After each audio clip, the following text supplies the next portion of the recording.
अस्सलाम वालेकुम दोस्तों, जुम्मा मुबारक। उम्मीद करता हूँ खैरियत से होंगे। आज की वीडियो में थोड़ा सा दोस्तों क्रिप्टो मार्केट का एनालिसिस करेंगे। कल बिटकॉइन का प्राइस अचानक से क्यों क्रैश हुआ 25,200 पे जाने के बाद, उसके पीछे क्या रीज़न था। डॉलर इंडेक्स इस वक्त पॉजिटिव है, और जब डॉलर इंडेक्स पॉजिटिव होता है तो बिटकॉइन के लिए बैड न्यूज़ होती है। साथ साथ S&P 500 भी जो कल वीकली क्लोजिंग हुई है वो भी थोड़ी सी नेगेटिव हुई है। उसके बारे में बात करेंगे, क्या रीज़न था। ऑल्ट कॉइन्स में इस कितना इम्पैक्ट पड़ा है कल से अब तक, ऑल्ट कॉइन्स में क्या फ़र्क आया है। और साथ साथ एक नया टोकन बाइनेंस ने लिस्ट किया है जिसका नाम है गेन्स नेटवर्क। इसके बारे में थोड़ी सी डिटेल से बात करेंगे। क्या ये फ्यूचर के लिए अच्छा कॉइन हो सकता है, क्या हमें इस कॉइन को बाय करना चाहिए इन फ्यूचर या नहीं, उसके बारे में डिटेल से बात करेंगे। चैनल पे अगर आप पहली बार आए हैं, पहली दफ़ा देख रहे हैं, कंटेंट अच्छा लगे तो लाइक कर दीजिएगा, सब्सक्राइब कर दीजिएगा दोस्तों। वीडियो स्टार्ट करते हैं दोस्तों कल की न्यूज़ से। जिस तरह CPI रिपोर्ट आई थी, 6.4% नंबर आए थे लास्ट टाइम से 1% ज़्यादा आया था, यानी कि इन्फ्लेशन कंट्रोल में हम कह सकते हैं। इतना ज़्यादा नहीं भी है भी, यानी कि 50-50 है। दिसंबर के जो नंबर्स आए थे वो 6.5 आए थे, और जो रिसेंट आए वो 6.4 आए थे, तो यानी कि मोर देन एक्सपेक्टेड थे, 1% ज़्यादा आया था। तो CPI की तरह एक PPI रिपोर्ट होती है, उसकी रात को मीटिंग हुई। और जो PPI रिपोर्ट होती है वो बेसिकली फ्यूलिंग, फूड वगैरह और एनर्जी के लिए होती है, यानी कि पेट्रोल, बिजली और गैस वगैरह की जो इन्फ्लेशन रिपोर्ट रात को आई है, PPI रिपोर्ट जिसको हम बोलते हैं, वो 0.7% आई है, यानी कि एक्सपेक्टेड 0.5% था, 2% ज़्यादा आई है। और यहाँ पे इन्होंने मेंशन भी किया हुआ है, wholesale prices rose 0.5% in January, more than expected fuelling inflation increase. यानी कि पेट्रोल भी महंगा हो गया है, USA के अंदर इन्फ्लेशन जो है वहाँ पर भी कंट्रोल में है, लेकिन इतना ज़्यादा नहीं कह सकते। यहाँ पर थोड़ा सा इन्होंने डिटेल में दिया हुआ है।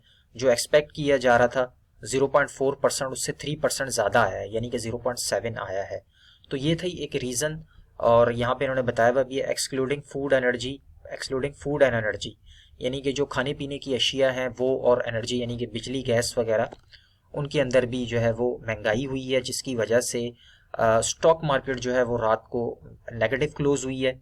पॉजिटिव थी, वीकली क्लोजिंग जो हुई है वो 4090 के अराउंड हुई है, और कैंडल भी रेड हो गई, जिसकी वजह से बिटकॉइन के प्राइस में हमें जो रेजिस्टेंस लेवल था 22,200 का, अच्छा परफॉर्म कर रहा था, लेकिन उसको ब्रेक नहीं कर पाया।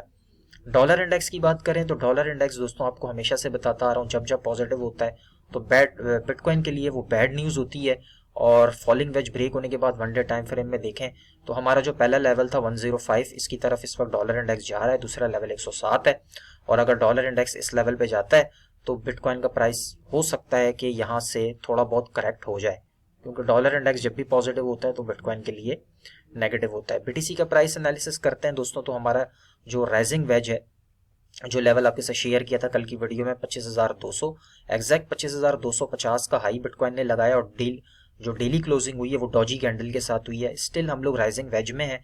अगर ये rising veg one day time frame में ब्रेक होता है नीचे, तो पहला जो सपोर्ट हमें मिलेगा वो 22,400 से लेकर 22,600 का एरिया है। यहाँ से बिटकॉइन के प्राइस को बाउंस होना चाहिए अगर हमें वापस से 25,000 को ब्रेक करना है। ये पहला सपोर्ट हमें मिलेगा, और दूसरा सपोर्ट जो है वो 21,200 से लेकर 21,600 का एरिया है, जो लास्ट वीक बिटकॉइन ने एज अ सपोर्ट काम करके वापस से बाउंस हुआ।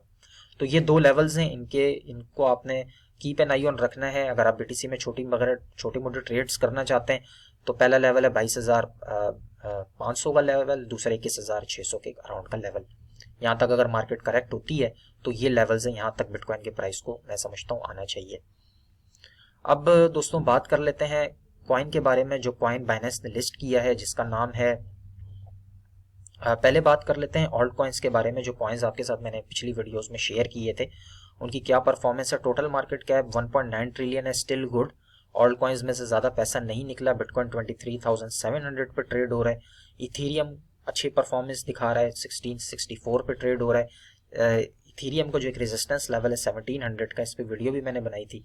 1700 अगर ब्रेक करता है और रीटेस्ट करता है तो इथीरियम में आप 1700 से ऊपर ट्रेड कर सकते हैं। साथ साथ BNB के कॉइन में कोई खास मूवमेंट नहीं है। BNB में बहुत अच्छी डेवलपमेंट्स भी हो रही हैं, इसके लिए मैं अलग से वीडियो आपसे शेयर करूंगा। और BNB में फिलहाल कोई इतनी खास मूवमेंट नहीं है। दूसरा, अगर हम नीचे चलते हैं मैटिक की परफॉर्मेंस देखते हैं, तो मैटिक इस वक्त $1.45 पे ट्रेड हो रहा है, 5% इंक्रीज है आज। और आपको बताया था कि कप एंड हैंडल पैटर्न मैटिक में बन रहा है। अगर आपने कल भी बाई किया होगा, कल की वीडियो के बाद 1.30 के अराउंड, तो इस वक्त आप अच्छे खासे प्रॉफिट में होंगे अगर आपने मेरी वीडियो को सीरियसली फॉलो किया होगा। जब मैटिक का प्राइस $1 के अराउंड था तो उस टाइम से आपके साथ वीडियो बना रहा हूँ। अगर आपने $1 पे बाई किया था स्पॉट में, तो 45% के प्रॉफिट में आप सिर्फ मैटिक में होंगे। दूसरा कॉइन आपके साथ जो मैंने शेयर किया था, जिसके एनालिसिस किए थे दोस्तों, वो था पोल्का डॉट। पोल्का डॉट भी मैं चीख चीख के कह रहा था कि $6 से लेके $6.10 के अराउंड अगर आपको मिलता है बिटकॉइन के प्राइस के 21,600 पे आने से, तो आप पोल्का डॉट को बाय कर सकते हैं। जिन दोस्तों ने यहाँ पे बाय किया, कुछ दोस्तों के मैसेज भी आए, वो प्रॉफिट में है। और यहाँ पे अगर आपने $6 पे बाय किया तो डेफिनेटली आप इस वक्त तकरीबन जो है वो 25-30% के प्रॉफिट में पोल्का डॉट में भी होंगे।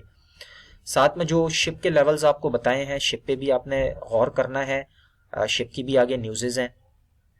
ट्रॉन पे आपके साथ वीडियो मैंने शेयर की थी। ट्रॉन 0.07 को ब्रेक करके रीटेस्ट करता है 0.072 का, तो आप ट्रॉन में लॉन्ग की ट्रेड ले सकते हैं। स्पॉट में भी आप करंट प्राइस पे बाय कर सकते हैं, अच्छा रहेगा। और तो ये थी हमारे कुछ कॉइन्स जो आपके साथ रिसेंट वीडियो में शेयर किए थे। अब बाइनेंस की लिस्टिंग की बात कर लेते हैं दोस्तों। Binance will list gains token, GNS token है, जो कि आज शाम 5-6 बजे का टाइम पे इसकी ट्रेडिंग स्टार्ट हो जाएगी। स्पॉट में GNS BTC, GNS USDT के साथ बाइनेंस इसको लिस्ट कर रहा है। इस कॉइन का नाम है गेन्स नेटवर्क। इस वक्त करंट प्राइस है $11। और अगर फ्यूचर के लिए अगर आप देखना चाहते हैं तो अच्छा कॉइन है। अभी तो फिलहाल काफ़ी बढ़ गया है, $12 के अराउंड बढ़ा हुआ है प्राइस इसका। थोड़ा सा अगर करेक्ट होता है तो आप इसको DCA कर सकते हैं। मार्केट कैप भी अच्छी है, 335 मिलियन है। और ये बेसिकली एक ट्रेडिंग प्लेटफॉर्म है दोस्तों, जैसे कि डिसेंट्रलाइज ट्रेडिंग प्लेटफॉर्म जैसे DYD एक्सचेंज है, इसी तरीके से ये भी एक डिसेंट्रलाइज एक्सचेंज है।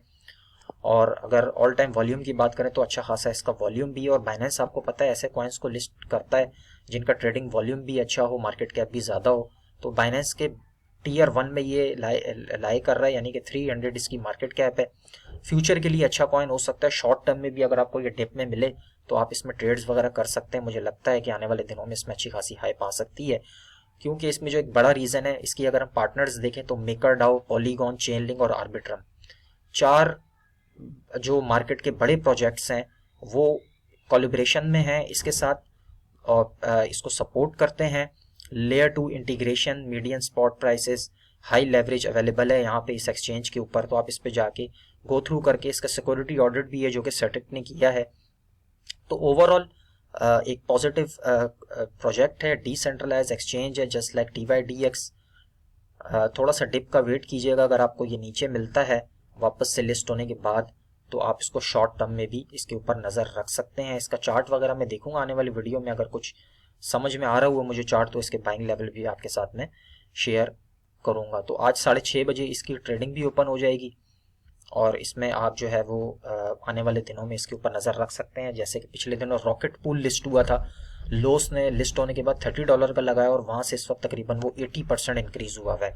रॉकेट पूल रिसेंटली जो कॉइन लिस्ट हुआ था बाइनेंस पे, उसके बाद ये गेन्स नेटवर्क लिस्ट हो रहा है। तो मुझे लगता है कि ये कॉइन भी आने वाले दिनों में बहुत अच्छा परफॉर्म करेगा। पॉलीगॉन चेन के ऊपर है ये, उसके साथ साथ आर्बिट्रम के ऊपर, और सर्टिक के साथ इसका ऑर्डर हुआ है। सर्टिक भी एक अच्छी कंपनी है। तो ये थी ओवरऑल न्यूज़ दोस्तों। रीज़न आपको समझ आ गया होगा कि कल बिटकॉइन का प्राइस क्यों डंप हुआ, क्योंकि इन्फ्लेशन कंट्रोल में नहीं है।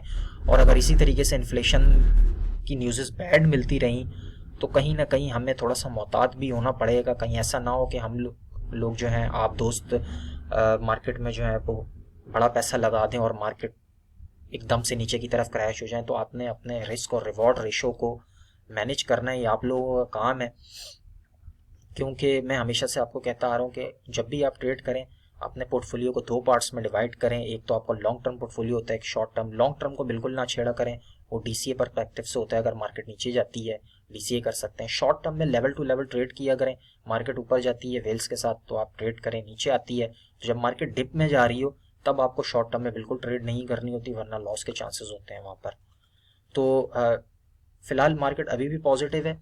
अगर हम बात कर रहे हैं और बिटकॉइन का प्राइस कोई बहुत ज़्यादा करेक्शन में नहीं गया।